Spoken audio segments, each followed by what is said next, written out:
Okay, I'm sitting here in the blogs right now, or vlogs, or whatever you call them, on a video, and it's Ironcross66106. And just, you know, there's only so much you can get across when you're going back and forth in these things. But Ironcross, I don't know you, you know, personally or anything like that. I may have been in one of the Nehemiah Center things. I don't know if that's where you go. I just don't go on Blog TV. I don't go to those rooms. It's every now and then back in the day, but I just haven't in forever.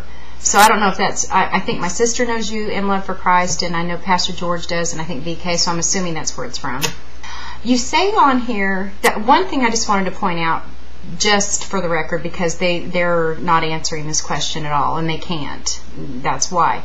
But you say that you completely disagree with them on the fact that the Holy Spirit's female. You're saying you don't agree with the Holy Spirit being female. Well, if you say that, then you have to naturally say she's a false prophet. That's the next step, because she has a whole prophecy, a big old whole prophecy where the Holy Spirit's telling her that she is Jesus' mom, and that she's the Mother Nature, and she's God's wife, and what else? The Queen of Heaven, which this isn't a teaching about that, so I won't get into all that, even though that's pagan.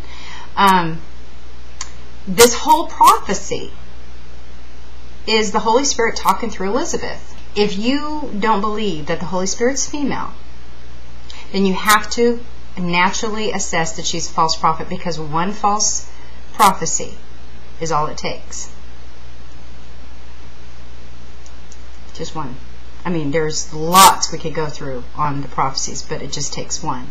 But you have to just pretty much say, well, she's a false prophet, because one false prophecy is all it takes. And do you really think the Holy Spirit's speaking through her and telling her that she's Mother Nature and Queen of Heaven and God's wife and Jesus' mom? Okay, it kind of taints everything else she says. Big time. It taints everything else. Right?